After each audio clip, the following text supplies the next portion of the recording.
Comment, et que faire vraiment, pour revenir à Dieu? Repens-toi, me dit-on, et je veux peut-être bien. Mais c'est quoi la repentance? Car pour pouvoir pratiquer une chose, il faut d'abord savoir ce que c'est, afin de pouvoir faire le comment. Démontrons donc déjà les petits détails concernant le mot repentance. Parce que les religions d'hommes ont déshabillé le mot repentance, de tout son caractère et toute sa profondeur. Car le mot repentance au sens biblique, et non religieux, est un mot très large, qui se décompose en 3 composants. Dans le mot repentance, il y a repentir et conversion. Et ce sont là des composants du mot repentance qui ont perdu toute leur valeur, ou qui n'existent plus du tout lorsque le mot repentance est employé religieusement. L'apôtre Pierre, qui n'était pas un religieux, nous dit ceci, Actes 3, 19.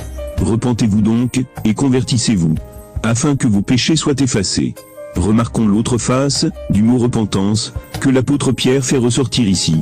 Dans les mots de Pierre ici, nous comprenons tout de suite que donc, se repentir ne suffit pas pour voir la gomme de Dieu effacer nos péchés. Et donc aussi que se repentir est incomplet dans le domaine du salut. Il ne suffit donc pas de se repentir pour être sauvé. Sinon Pierre n'aurait pas précisé les 2 mots. Se repentir et se convertir. Et quand on regarde les religieux de toute religion d'hommes, nous comprenons alors vraiment l'importance de la précision de l'apôtre Pierre dans cette écriture. Car les religieux se disent repentis et même sauvés. Pourtant, en regardant leur vie, on voit qu'il manque la 2e précision de Pierre, c'est-à-dire la conversion. Ils sont donc peut-être repentis, selon leurs prétentions. Mais selon les mots de Pierre ici, leur péché subsiste. Pourquoi? Parce que selon ce que Pierre dit dans ce verset, il est possible d'être repenti sans être converti. Et un repenti non converti n'est pas sauvé. C'est pas moi qui le dis, pour ennuyer les prétendus sauvés. Mais c'est la parole de Dieu, ici. Remarquez attentivement l'emplacement de chaque mot de ce verset. Et voyez que nos péchés ne sont pas effacés après notre repentir, mais après notre conversion. Oh, mais ce n'est qu'un détail ça, dira-t-on. Mais rien n'est un détail, dès que ça concerne notre éternité. Voyez. Car c'est parce que ce n'est qu'un détail que les religieux se disent sauvés, et ils sont perdus. Or, quand nous considérons chaque mot de la parole de Dieu, alors on sort de notre illusion de salut. C'est la parole de Dieu, et non celle d'un homme. C'est la parole de Dieu, et non celle de l'apôtre Pierre. Voyez. Et donc tout, mais tout est un chameau dans celle-ci. Rien n'est un moustique. Et donc, selon la parole de Dieu ici, un repenti n'est pas encore blanchi de tous ses péchés. Parce que c'est seulement après la conversion que notre repentir se révèle sincère. C'est pourquoi Pierre ne dit pas « Repentez-vous, afin que vos péchés soient effacés ». Mais repentez-vous, et convertissez-vous. Là seulement, nos péchés sont effacés. Là seulement nous sommes blanchis, parce que c'est là seulement, après la conversion, ou non, que notre repentir se révèle sincère, ou juste une feinte de repentance. C'est en m'arrêtant de cette manière, sur chaque mot de ce verset, que je me suis dit qu'il est très important que nous comprenions les détails. Nous avons donc démontré que le mot repentance revêt 3 caractères. Ces caractères qui sont complètement bannis dans les religions d'hommes, mais qui demeurent dans la parole de Dieu. Cette dernière étant immuable, inchangeable. L'homme a beau trafiquer la parole de Dieu pour la conformer à sa chair, pour la conformer à sa volonté propre, comme le font les pasteurs, dans leurs entreprises surnommées « Église ». Cependant, le ciel et la terre passeront, les prophéties disparaîtront, les langues se tairont, la science disparaîtra, mais la parole de Dieu est immortelle. Et donc, lorsque les religieux trafiquent la parole de Dieu, certes, ça les profite, en argent, en dîmes. Mais ça leur perd, pour toujours. Car Dieu dit, tu ne convoiteras pas, mais l'homme dit, tu convoiteras, mais repens-toi, après chaque convoitise. Qui se perd? Est-ce Dieu? Non, l'homme bien sûr. Le commandement de Dieu, a-t-il changé dans ta Bible? Parce que toi tu l'as modernisé, dans ta vie pratique? Bien sûr que non.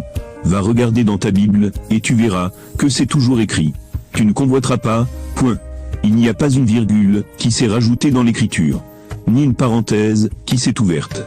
Parce que toi, tu trafiques le commandement de Dieu, dans ta vie pratique. Non, ça n'a pas changé. C'est toi qui as changé, mais pas l'écriture de Dieu. Voilà ce que l'homme feint de ne pas avoir conscience. Même si l'homme dans son mépris de Dieu, va jusqu'à effacer ce que Dieu a dit de sa bouche, pour le remplacer par ce qui lui convient, en reformant la Bible, en éditant des Bibles complètement apostats. Cela ne change pas ce que Dieu a originairement dit, car seul Dieu peut dire. que la lumière soit, et la lumière fut. L'homme s'il dit, que la lumière soit, on voit bien que la lumière n'y est pas dans les religions. Donc voici à quel point l'homme s'abuse lui-même. La vérité demeure la vérité, malgré que les gouvernements et les religieux la diabolisent depuis des siècles. Arbre ne saura jamais se cacher, car par ses fruits, la moisson révélera de quelle espèce il est. Et alors, si c'est un sarment qui porte du bon fruit, Dieu les monde pour qu'il porte encore plus de fruits. Mais si au contraire, la moisson révèle qu'il ne porte que des fruits gâtés, eh bien, Matthieu 7, 19. Tout arbre qui ne donne pas un bon fruit, on le coupe et on le jette au feu. Ainsi, quels que soient les efforts de l'homme à dissimuler, à tricher même sa propre conscience en falsifiant la parole de Dieu, eh bien, ils travaillent à leur perte. Dans le mot repentance, il en ressort donc deux autres composants du même mot. Dans le mot repentance, il y a repentir et conversion. Le repentir, lui, il est beaucoup plus général, car il concerne tous les cas où l'on regrette d'avoir fait ce qu'on a fait, qu'il s'agisse d'une faute, d'un acte qui a été la conséquence d'une erreur, ou même d'une bonne action qui a été pour d'autres l'occasion de mal faire. On peut se repentir d'avoir donné une autorisation, en elle-même irréprochable, mais qui a donné lieu, par un concours de circonstances imprévisibles, ou par la malice d'autrui, à des désordres, et même à des crimes. Ainsi, dans certains cas, se repentir signifie simplement avoir du déplaisir de ce qu'on a fait, et changer de résolution.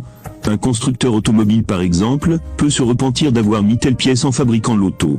Et plus tard, l'auto ne va pas. Alors il se rend compte qu'en fait, il aurait dû mettre telle pièce, plutôt que cette autre pièce, qu'il a mis. Voilà un exemple de repentir, dans le monde. Maintenant deux exemples de repentir biblique. Il y a le cas de Judas l'Iscariote. Matthieu 27, 3-5. Alors Judas, qui l'avait livré, voyant qu'il avait été condamné, fut pris de remords, et rapporta les 30 pièces d'argent, aux grands prêtres, et aux anciens. J'ai péché, dit-il, en livrant un sang innocent. Mais ils dirent, que nous importe, à toi de voir. Jetant alors les pièces dans le sanctuaire, il se retira, et s'en alla se pendre. Ça ce n'est ni une repentance, ni une conversion, mais un repentir. C'est-à-dire que, malgré qu'il confesse, j'ai péché, mais il est juste mal d'avoir été manipulé par plus malin que lui. C'est tout. Donc il est juste déçu de lui, du fait que son projet n'a pas roulé sur des roulettes comme il le voulait, mais loin de regretter sincèrement le vrai péché qu'il a commis, de livrer aux mains des païens et des religieux un sang innocent, un homme sans défaut. Quel est en effet le plus important entre dire « Je suis un voleur » et « arrêter de voler », la réponse est connue de tous. Nous comprenons ainsi pourquoi l'apôtre Pierre dit « Repentez-vous et convertissez-vous », parce que dire « Je suis un convoiteur » sans arrêter de convoiter ne sert à rien. La confession du péché, du bout des lèvres, ne sauve pas. Mais l'abandon du péché, de son cœur et de ses mains, voilà qui sauve. D'où l'importance de se repentir et se convertir ensuite. Quel est en effet le plus aisé des deux? Entre « tes péchés sont pardonnés et lève-toi et marche », a dit Christ. Le deuxième exemple de repentir biblique, c'est celui de Dieu lui-même. Genèse 6, 6. Yahvé se repentit d'avoir fait l'homme sur la terre, et il s'affligea dans son cœur. Et Dieu s'est même repenti 14 fois dans la parole. Mais ce serait trop long de tout montrer ici.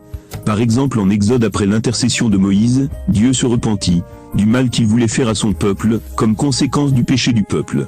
Après que David eut recensé le peuple, Dieu se repentit aussi d'avoir envoyé la peste en Israël, depuis le matin jusqu'au temps fixé. Après la désobéissance du roi Saül, Dieu se repentit d'avoir fait roi Saül, etc. Nous avons montré l'exemple de repentir d'un constructeur automobile, l'exemple de repentir d'un traître en la personne de Judas, et l'exemple de repentir de Dieu. Et en tout cela, bien évidemment, écartons la possibilité en Dieu de se repentir à la façon des hommes, c'est-à-dire de déplorer dans sa propre conduite des projets ou des actes qu'il aurait reconnus défectueux ou mauvais en eux-mêmes. Car, Nombre 23, 19. Dieu n'est pas homme pour qu'il mente, ni fils d'Adam pour qu'il se rétracte. Est-ce lui qui dit et ne fait pas, qui parle et n'accomplit pas? Bien sûr que non. Donc voilà, la preuve encore que ce repentir de Dieu n'est comme celui des hommes. C'est que ce repentir de Dieu est toujours en fonction d'une attitude humaine, et non Dieu qui aurait fait une erreur comme un constructeur automobile, ou un potier, etc. Jérémie 18, 1 à 11. nous donne une théorie très explicite de ce qu'est vraiment le repentir de Dieu. Quand il montre que Dieu se repent, soit du bien, soit du mal, qu'il a voulu faire à Israël, suivant qu'Israël est entré dans une mauvaise voie, ou qu'au contraire, il en est sorti. La repentance, c'est lorsqu'on prend connaissance de la volonté de Dieu, et donc qu'on prend conscience d'avoir désobéi à cette volonté de Dieu. C'est la douleur qu'on éprouve de voir l'horreur de ses péchés. C'est quand on prend conscience d'à quel point le péché est horrible, et qu'on éprouve la profonde douleur de l'avoir commis, le regret affligeant et déchirant de s'y être complu dans cette horreur autant de temps. La conversion succède tout de suite, aussitôt à la repentance. C'est qu'après avoir pris conscience de notre désobéissance à Dieu, la résolution de ne plus jamais transgresser les ordres de Dieu, qui entraîne promptement un changement durable et permanent d'attitude et d'acte. C'est la conversion. Ainsi, ce n'est pas pour bien parler que l'apôtre Pierre a dit, Acte 3, 19. Repentez-vous donc, et convertissez-vous. Ces deux états, repentance et conversion, sont donc tellement solidaires, si organiquement liés, que l'Ancien Testament les exprime souvent par un même mot, la repentance. Tant l'un appelle l'autre. Et même, dans tout le Nouveau Testament, Acte 3, 19, est le seul passage qui fait cette précision et cette distinction des deux. Mais toute la parole appelle toujours les deux en un seul mot, la repentance. Tellement les deux sont si organiquement liés. Ils sont tellement liés que selon Dieu, un repenti est naturellement censé être converti. C'est pourquoi ce verset est le seul de toute la parole qui ressort cette précision et distinction des deux, par mesure de précaution, afin qu'on ne s'abuse pas soi-même, se prétendant déjà sauvé parce qu'on a soi-disant confessé nos péchés, oubliant intentionnellement que ce n'est pas tout de citer, de jouer le pénitent dans un isoloir clos, appelé confessionnal. Or, l'apôtre Pierre nous enseigne ici, selon cette parole, que la repentance diffère du repentir, en ce que la repentance n'est que le regret que nous causent nos fautes, nos erreurs, nos désobéissances ou nos péchés, ou l'ennui que nous causent des choses que nous avons faites ou dites. Il exprime déjà un changement de résolution, voire repentir. Le roi Salomon, dans sa prière au jour de la consécration du temple, nous montre aussi bien la différence, mais aussi l'unité, entre la repentance et la conversion. 1 Roi 8, 47 à 51. S'ils rentrent en eux-mêmes dans le pays où ils auront été déportés, s'ils se repentent et te supplient dans le pays de leurs conquérants, en disant « Nous avons péché, nous avons mal agi, nous nous sommes pervertis. » Voici la repentance. C'est prendre conscience que ton péché est péché, que le péché est mal. S'ils reviennent à toi de tout leur cœur et de toute leur âme. Ça, c'est la conversion. C'est se détourner. C'est renoncer. C'est abandonner son péché. C'est divorcer du mal. Le prophète Isaïe nous le montre aussi bien. Isaïe 55, 7, que le méchant abandonne sa voie, et l'homme criminel ses pensées. Ça c'est la conversion. Qui revienne à Yahvé, qui aura pitié de lui. À notre Dieu, car il est riche en pardon. C'est la repentance. Ainsi, la repentance du péché consiste à revenir, à retourner à Dieu. La repentance s'éloigne donc des « j'ai volé, j'ai menti, j'ai triché », etc. Car la repentance, ce n'est pas énumérer nos horreurs, ni faire la liste. Car il ne s'agit pas des courses au supermarché. La repentance n'est donc évidemment pas un simple changement intellectuel, mais celui de toute la personne entière, dans ses facultés de compréhension, d'affection, de volonté agissante, de vie pratique quotidienne. La prédication de Christ apporte une conception si nouvelle de Dieu, qu'elle entraîne une profonde tristesse du péché, et un volte-face du pécheur se tournant vers Dieu, et par Christ vers la justice et la sainteté. Romains 6, 17 à 18. Mais grâce soit rendue à Dieu. Jadis esclaves du péché, vous vous êtes soumis cordialement à la règle de doctrine à laquelle vous avez été confiés. Et, affranchis du péché, vous avez été asservis à la justice. Luc 15, 17 à 19.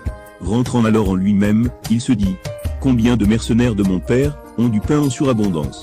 Et moi, je suis ici, à périr de faim. » Entre parenthèses, à souffrir des conséquences de mon péché.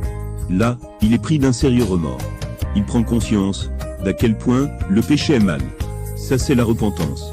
Je veux partir, aller vers mon Père, entre parenthèses, Dieu, et lui dire, « Père, j'ai péché contre le ciel, et envers toi. Je ne mérite plus d'être appelé ton fils. Traite-moi comme l'un de tes mercenaires. » Voilà la conversion. La réalité ou la sincérité de la repentance est attestée par ses fruits. donc par la conversion. Matthieu 3, 8.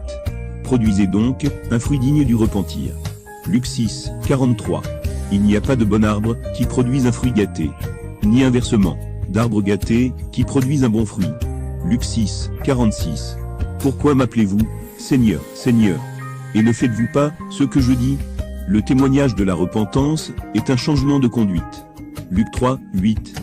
Produisez donc, et n'allez pas dire en vous-même: nous avons pour père Abraham. Entre parenthèses, nous sommes quand même sauvés.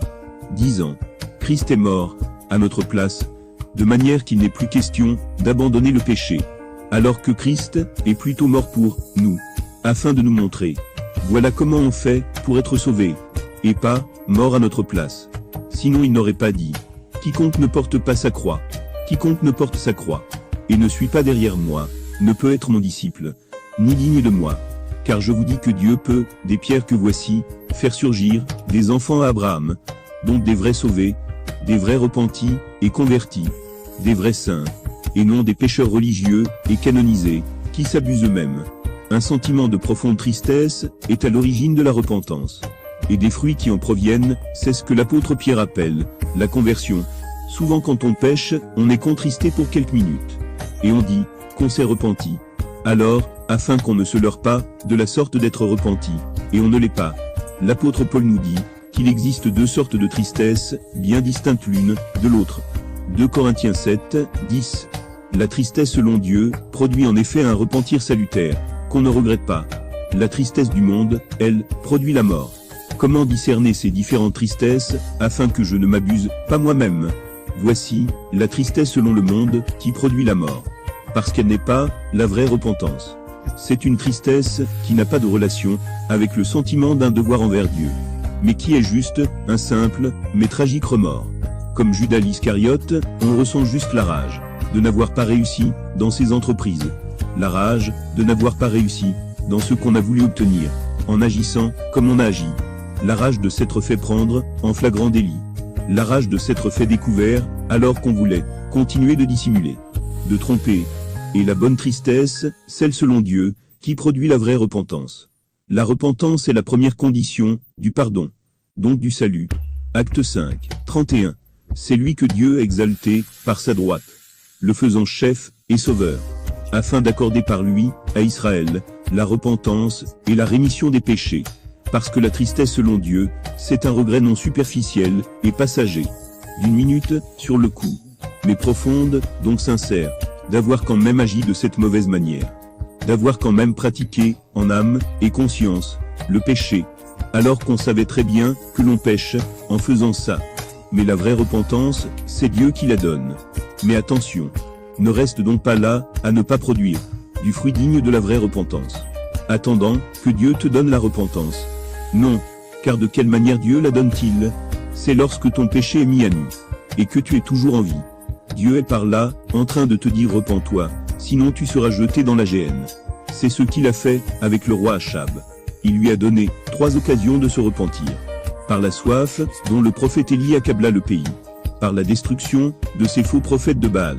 Et la dernière occasion, par son crime de Naboth. Et il a raidi son coup, pendant les 2 premières occasions, de se repentir. Et ne s'est repenti qu'à la 3e, après son crime de Naboth. C'est de cette manière que Dieu donne la repentance. Lorsque ton péché est dévoilé, lorsque ton hypocrisie est connue de tous, lorsque tes péchés cachés sont mis au grand jour, même contre ta volonté de les cacher. C'est là les occasions, comment Dieu donne la repentance. C'est à toi de saisir ces occasions et dire en toi: combien de mercenaires de mon Père ont du pain en surabondance. Et moi, je suis ici, à souffrir des conséquences de mon péché. Je veux partir, aller vers mon Père, et lui dire: Père, j'ai péché contre le ciel, et envers toi. Je ne mérite plus d'être appelé ton fils. Traite-moi comme l'un de tes mercenaires. Acte 11, 18.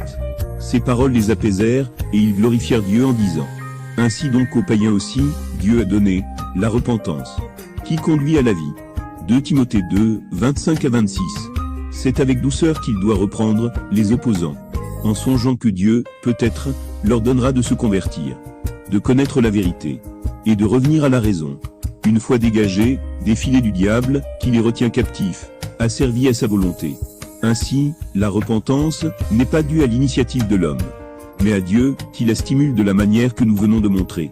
Lorsqu'il met à nu ton péché, que tu as volontairement dissimulé, pour atteindre tes objectifs. C'est de cette manière que Dieu donne la repentance. Encore, faut-il la saisir. En somme, dans la parole, la vraie repentance consiste donc dans la tristesse d'avoir offensé Dieu, et non d'avoir été mis à nu, et non dans la rage que mon hypocrisie et mon péché sont dévoilés. Ce qui est la mauvaise tristesse du monde. La vraie repentance conduit à la confession volontaire de son péché. Psaume 32, 5. Ma faute, je te l'ai fait connaître. Je n'ai point caché mon tort.